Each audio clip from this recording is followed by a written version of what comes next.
Assalamualaikum warahmatullahi wabarakatuh. Hai teman-teman, perkenalkan nama saya Reha. Pada sesi bilas kali ini, saya akan menceritakan Abu Dzar Al-Ghifari, sang pengembara sunyi.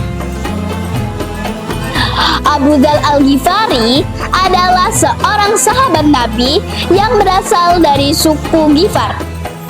Ia termasuk sahabat utama dan memiliki kedudukan yang penting di sisi Nabi Muhammad. Nama aslinya adalah Jundab bin Junadah bin Qais. Ia termasuk di antara 5 orang yang pertama memeluk Islam. Ketika ia mendatangi Nabi Muhammad yang sedang membaca ayat-ayat Al-Quran, ia takjub dan terpesona. Pada saat itu juga ia langsung menyatakan keislamannya.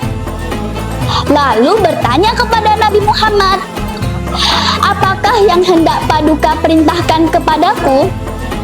Nabi Muhammad menjawab, "Kembalilah kepada kaummu dan tunggulah sampai ada perintah dariku." Abu Dzar merasa terlahir kembali, seolah-olah ia mendapat limpahan energi yang sangat kuat. Tentu saja, karena ia telah mendapatkan sumber kekuatan yang sangat hebat, yaitu keimanan.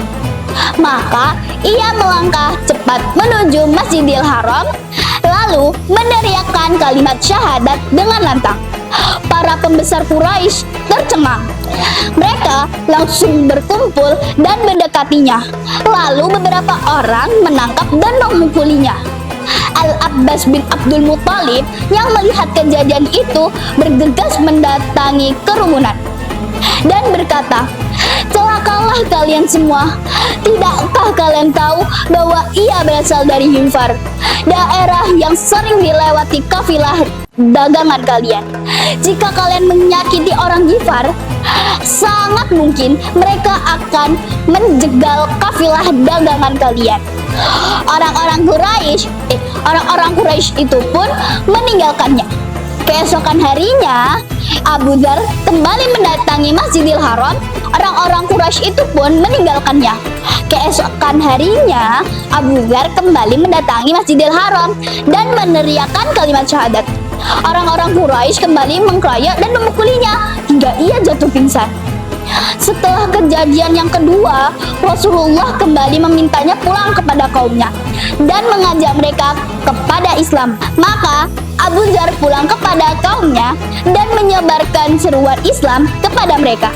Setelah kaumnya mengikuti seruannya, ia bergerak menyeru kabilah As-Salam. Hari-hari berlalu, Abu Dzar tetap kukuh dalam keimanan kepada Allah dan Rasulullah. Ia pun tak pernah bosan mengajak orang-orang untuk mengikuti jalan Islam, jalan keselamatan. Suatu hari, Abu Dzar mendengar bahwa Rasulullah SAW telah hijrah dan menetap di Madinah. Maka ia pun berangkat bersama anggota kabilah Ghifar dan kabilah Aslam menuju Madinah untuk menemui Nabi Muhammad SAW. Abu Dzar mendapat kebaikannya dan kemuliaan yang berlimpah. Ia memiliki kedudukan penting di sisi Nabi Muhammad karena berhasil mengislamkan 2 kabilah. Ia telah membuat mereka mencintai Allah dan Rasulullah serta mengikat mereka dengan tali kebenaran dan kejujuran. Ia juga mengajari mereka agar tidak pernah merasa takut pada apapun kecuali kepada Allah. Ketika Nabi Muhammad wafat, Abu Dzar merasa sangat terpukul dan berduka seperti semua kaum muslim lainnya. Meskipun begitu, ia tetap kukuh dalam kesolehannya. Rasulullah SAW telah mengakui keistimewaan, keutamaan, dan ketinggian derajatnya.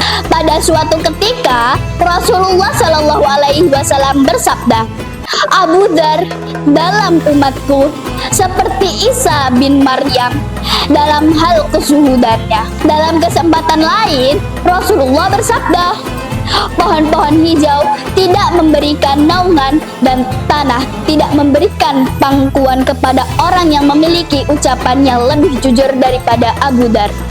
Barang siapa yang ingin melihat ketawadukan Isa bin Maryam, lihatlah Abu Dzar. Ternyata apa yang disabdakan oleh Nabi Muhammad itu benar-benar menjadi kenyataan. Di saat-saat terakhir kehidupannya, Abu Dzar memilih mengasingkan diri. Tidak ada yang menemaninya kecuali istri dan anaknya. Menjelang kematiannya, Abu Dzar berwasiat kepada istri dan anaknya agar jika ia wafat, merekalah yang memandikan dan mengafaninya. Kemudian, Abu Dzar meminta agar keduanya meletakkan jenazahnya di pinggir jalan dan mengatakan kepada orang pertama yang melewati jenazahnya bahwa ia adalah Abu Dzar, sahabat Rasulullah, dan mintalah tolong kepada mereka untuk menguburkannya. Ketika Abu Dzar meninggal, keduanya melaksanakan wasiat tersebut dengan meletakkan jenazahnya di pinggir jalan. Saat itulah Abdullah bin Mas'ud dan serombongan penduduk Irak lewat untuk umrah. Saat berjalan, mereka melihat seorang wanita menangis di sisi jenazah seorang laki-laki. Ketika Ibnu Mas'ud menanyakan apa yang sedang dilakukannya, wanita itu yang tak lain adalah istri Abu Dzar menjawab, Ini adalah jenazah Abu Dzar, sahabat Rasulullah. Tolong kuburkanlah jenazah ini. Abdullah bin Mas'ud pun menangis dan berkata, Benarlah Rasulullah yang telah bersabda bahwa Abu Dzar berjalan sendirian, meninggal sendiri, dan akan dibangkitkan seorang diri pula. Maka Ibnu Mas'ud dan para sahabat segera menyolati jenazah Abu Dzar dan kemudian menguburkannya.